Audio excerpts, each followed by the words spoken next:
Film татар һәм рус телләрендә төшерелгән булса да, аны карарга башлыча Ульяновск шәһәр мәктәпләрендә укучы төрле милләт балалары килгәнлектән, аның рус телендәге вариантын күрсәттеләр. Кайберәүләр фильмны икенче кабат карарга килгән. Димәк, Едәш истә тамашачы күңеленә барып җиткән. Без икенче кат килдек. Бик әйбәт. Вообще еладык, көлдек, вообще прям супер фильм. Аны безнең яшьтәге малай, егет дип әйтик инде, егет төшергән шундый фильмны. Ул бик горурлык. Татар кешесенә горурлана торган әйбер дип чыктым инде мин бу фильмны. Кино башланыр алдыннан Байбулат Батулла фильмны төшерү актерлар сайлау хакында сөйләде. Эшкә керешер алдыннан шикләнүләр дә булмый калмаган. Сценарийны язганда төшермәсбез кебек тоелган иде. Төшергәндә моны монтажлап бетерербез кебек тоелмады. Нәтиҗәдә ул соң Калининградта Короче дигән фестивальгә эләкте. Бер дә татар аудиториясе булмаган рус аудиториясе, рус кино белгечләренә күрсәттек без бу фильмны. Һәм анда гади халык та бар иде Калининградта яшәүче.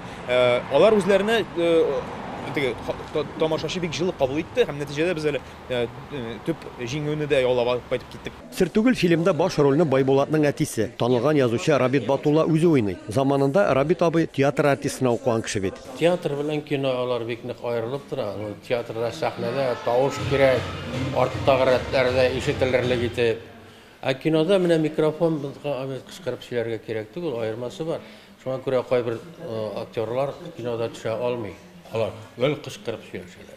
Фильм Татарстанның Балык Бистәсе районы Кече Әшнәк авылында төшерелгән. Шуңа күрәдер дә ул чын татар авылының яңа гасырдагы вакыйгаларын чын барлыгы белән чагылдыра алган. Балачакка кайткан сыман булып китте. Потому что без балачагында ук шушы җәдәшләрне уйныйбыз. Һәр вакытында өстәл артында особенно җәйкене тавыкларны җәйкен соялар иде шул вакытта. Ул фильм бик ошады. Еладым да әтиемне исемә төшердем. Шул менә мин уйлыйм, что Байбулат әтисен кинода төшереп, шундый яхшы эш эшләде. Фильмны караганнан соң мәктәп укучылары, тамашачылар Казан кунакларына кино карау барышында туган сорауларын бирделәр. Менә бу кино кайсы елларны чагылдыра? Менә кайсы елларны күз алдына төшердегез? Безнең әкият кебек инде бу. Әкият.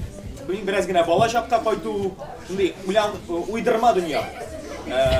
Һәм шул вакытта телефоннар да бар. Шуңа бу уйдырма якынча 2017 ел дип саныйм. Едәш исемдә киносын карап чыкканнан соң да тамашачылар китәргә ашыкмады. Кемдер кабат сораулар бирде, автограф алды, икенчеләре фотога төште. Мин башта килгән вакытта ошатмам да кебек иде әле яшь кеше, яшь режиссер төшергәнгә күрә. Шикләнебрәк килдем.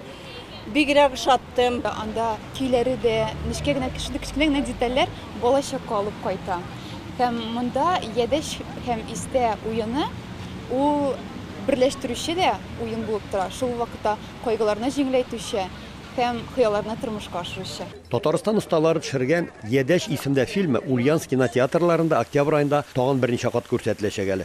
Ульяновсктан Рамис Сафин, Әхмәт Мөдәррисов, Яңа Гасыр каналы.